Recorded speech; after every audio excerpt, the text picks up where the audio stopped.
Joining us now to analyze today's headlines is Chenjerai Kumanyika, sitting in for Rahul Mahajan.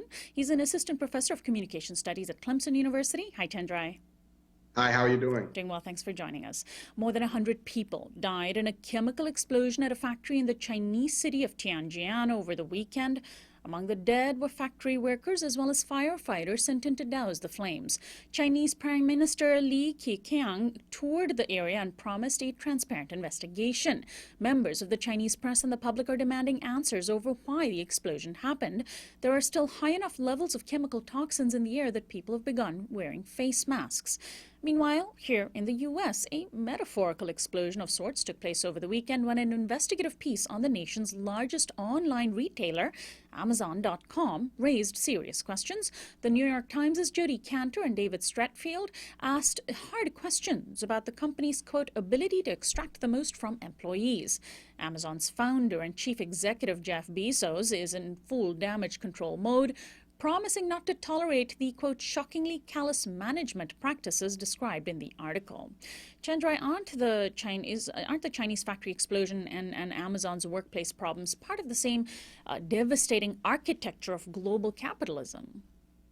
I think so. And I think that architecture really renders the lives of workers disposable. I mean, we know that the explosion in Tianjin happened at a warehouse that is part of this architecture where, things have to be produced at cheap prices and safety concerns are let go as a result.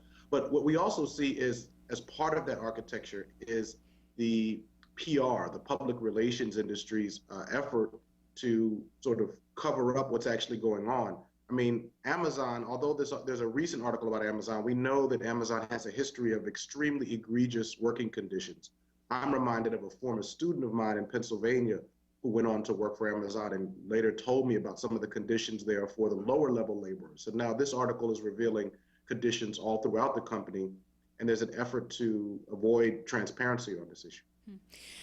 Another piece of investigative journalism has also made news. The New York Times, in collaboration with ProPublica, published on Saturday an article that found that the National Security Agency's, quote, ability to capture internet traffic on United States soil has been based on an extraordinary, decades-long partnership with a single company, AT&T.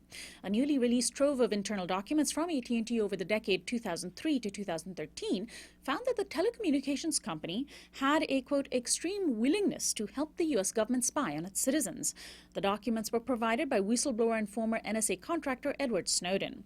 The team of journalists that analyzed them included Laura Poitras and James Risen, both of whom have been targets of surveillance and or government prosecution themselves.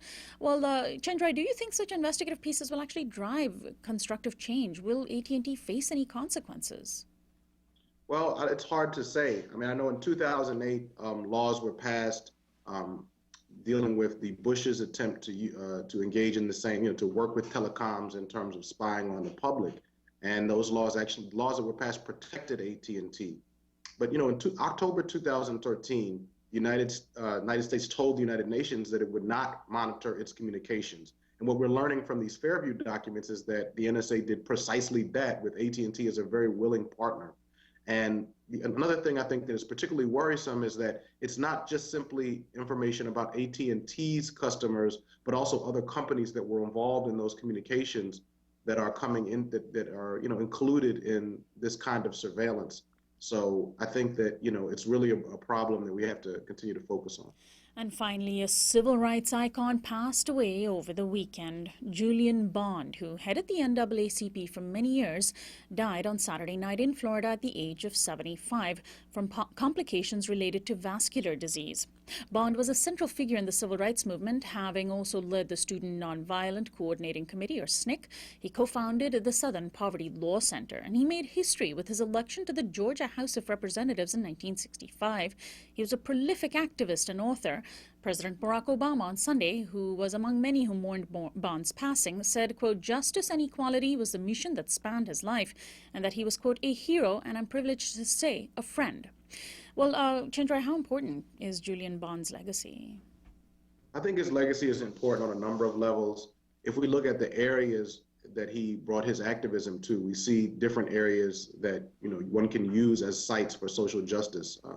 including not just lawmaking, radical protests, but also poetry and cultural activism. And in some ways, in this era where we have activists who specialize in social media or specialize in one particular area, his life is kind of a different model. But I think he really shows you how it is possible to have a full life dedicated to civil rights, to human rights, that can touch all of these different areas, and it's really important. Chenjerai, thank you so much, as always, for joining us, and we'll talk to you again next time. Thank you. Chenjerai Kumanyika, sitting in for Rahul Mahajan today, is an assistant professor of communication studies at Clemson University. He's our daily Newsflash guest expert.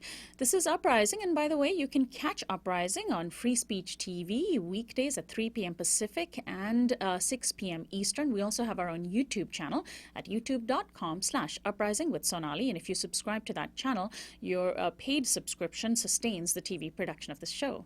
We'll be right back after this break.